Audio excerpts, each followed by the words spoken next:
Right guys, we've been through a bit of stuff. We've got some other series on more involved tools, but I've shortened it right now to the cheapest I think you can possibly paint a room with. Standard bedroom. We've got a roller pole, as we said before. It's when extended, roughly 3 foot or a metre, so that it can come back in and do your hallways with it. We've got that. We've got your 11mm roller sleeve, just a synthetic one because they're easier for you guys to use. Not expensive. We've got a roller frame. You don't have to buy an expensive one. You can buy a lot cheaper than this. We've got our brush, which was under $10 or around $10. Sometimes you might have to pay a bit more depending on where you are, but realistically, we've found these at the trade depots and they're great. We used to use a lot more expensive ones, but these are very much cheaper than the last ones we're using. So they're a great brush.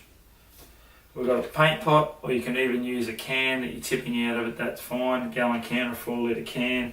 We've got the inexpensive stirring stick that was off a louver door, cost nothing. So we just put these things to the side. Just get a small amount of interior powder filler or pre-made. These are pre-made, and you squeeze the tube and they'll come out the end when you take the end off. So that'll just come out the end, mix it up, away you go. It's already mixed, sorry, but you just want to work it to make it consistent. We've got our hooded roller tray. Remember, we grabbed the one with the 2 handles if you can. Just makes it easy. Just think of those things. It just makes it really easy. And I guess if you wanted to dry it out, you could always hang it from upside down. So a really good thing with the 2 handles, especially for you guys. Just so that when you move it around, you're not used to carrying them. And it'll really help you prevent trips or falls with that and make a mess. Just a sanding block, I suggest. You can just get sandpaper if they don't have one of these. You can get a fine medium, a medium coarse if you've got really bad things, but a fine medium. You can use this throughout your job. It'll really work well, and it saves you buying a heap of sandpaper. So that's just an inexpensive way of doing it. Some sort of filling blade, of course, to fill your holes or chips with your filler. So you can also get plastic ones that are really inexpensive, save yourself some money. A corking gun or a gap filler gun. So again, not very expensive. These are about $6. So really not very expensive. You'll probably get them cheaper where you are. And then just a tube of gaps to run around your edges. So you can fill your edges, we can sand, away we go. You just have to wash up your brush and your roller between walls and ceiling. That's that. The only other thing we did talk about was a good drop sheet.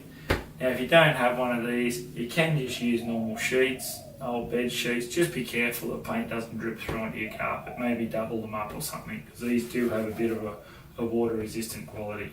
So I estimate that depending on what you've got now, if you have none of this, I estimate I could go out and buy all this except for the drop sheet, because they are about $20, $30. But even with the drop sheet, you should be able to get away for under $100, and you should be able to pick it up basically if you went on the cheap for about $50. So for $50, you can paint out a room, and just remember you're not throwing that away, or bar the usables, like the tube of gaps. You keep the gun, you keep the pot, you keep the brush. If you look after it all, you can do many a room with it in the future. Help out your friends, help out your kids, whatever it is you want to do.